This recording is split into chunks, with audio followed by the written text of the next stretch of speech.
ज़मीन पर सबसे पहला कातिल काबिल और सबसे पहला मकतूल हाबिल है। काबिल और हाबिल ये दोनों हज़रत आदम अलैहिस्सलाम के फ़र्जंद हैं। इन दोनों का वाक़या ये है कि हज़रत हव्वा रज़ियल्लाहु अन्हा के हर हमल में एक लड़का और एक लड़की पैदा होते थे और एक हमल के लड़के का दूसरे हमल की लड़की के साथ निकाह किया जाता था। उस दस्तूर के मुताबिक हज़रत आदम अलैहिस्सलाम ने काबिल का निकाह लिव्जा से जो हाबिल के साथ पैदा हुई थी करना चाहा, मगर काबिल इस पर राजी नहीं था क्योंकि इकलीमा ज्यादा खूबसूरत थी, इसलिए वो उसका तलबगार था। हजरत आदम अलैहिस्सलाम ने उसको समझाया कि इकलीमा तेरे साथ पैदा हुई है, इसलिए वो तेरी बहन है, उसके साथ तेरा निकाह नहीं हो सकता। मगर काबिल ने अपनी जिद बराबर कायम रखी। बिल आखिर हजरत आदम अलैहिस्सलाम ने यह हुक्म दिया कि तुम दोनों अपनी अपनी कुर्बानियाँ अल्लाह ताला के दरबार में पेश करो, जिसकी कुर्बानी मकबूल होगी वही इकलीमा का हकदार होगा। उस ज़माने में कुर्बानी की मकबूलियत की ये निशानी थी कि आसमान से एक आग उतर कर उसको खा लिया करती थी। चुनांचे काबिल ने गेहूं और हाबिल ने एक बकरी कुर्बानी के लिए पेश की। आसमानी आग ने हाबिल की कुर्बानी को खा लिया और काबिल के गेहूं को छोड़ दिया। इस बात पर काबिल के दिल में बुग़्ज़ व हसद पैदा हो गया और उसने हाबिल को कत्ल कर देने की ठान ली और हाबिल से कह दिया कि मैं तुझे कत्ल कर दूंगा।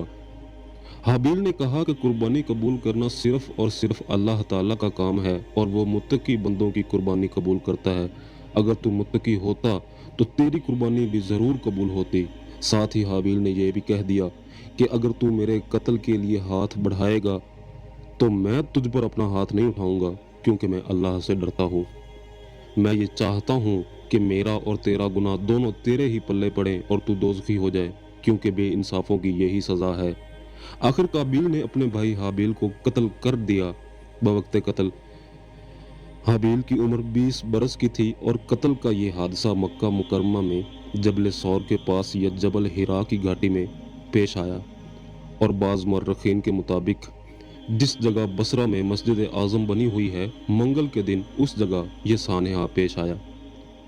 जब काबिल ने हाबिल को कत्ल कर दिया तो चूंकि इससे पहले कोई आदमी रुए ज़मीन पर मरा नहीं था, इसलिए काबिल हैरान था कि भाई की लाश का क्या करूं।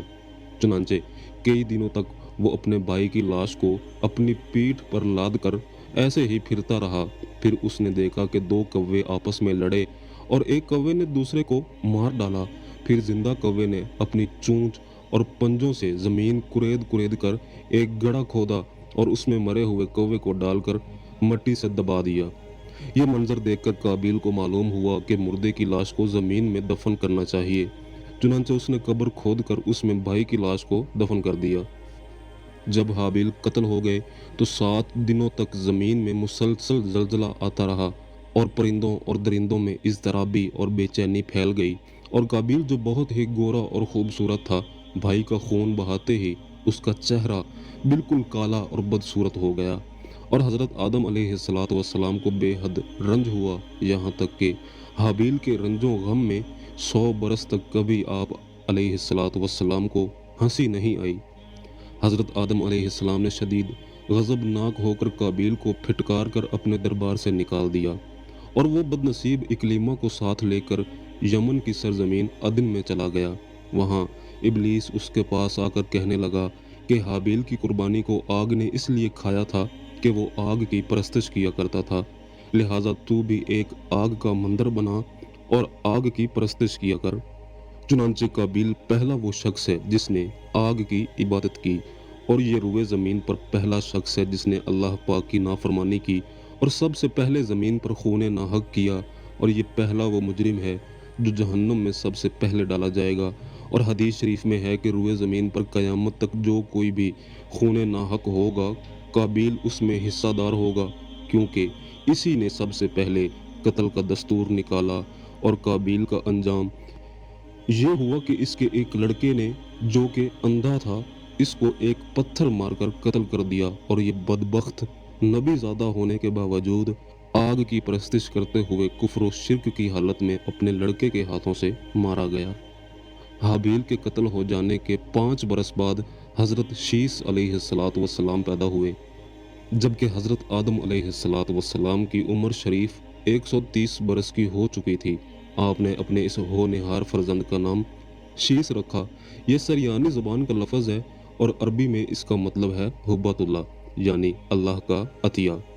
حضرت آدم علیہ السلام نے 50 صحیفے جو آپ پر نازل ہوئے تھے، ان سب کی حضرت شیس علیہ السلام کو تعلیم دی اور ان کو اپنا وصی و خلیفہ اور سجادہ نشین بنایا اور ان کی نسل میں خیر و برکت ہونے کی دعائیں مانگی۔ ہمارے حضور نبی کریم صلی اللہ علیہ وآلہ وسلم انہیں حضرت شیس علیہ الصلوۃ والسلام کی اولاد میں سے ہیں۔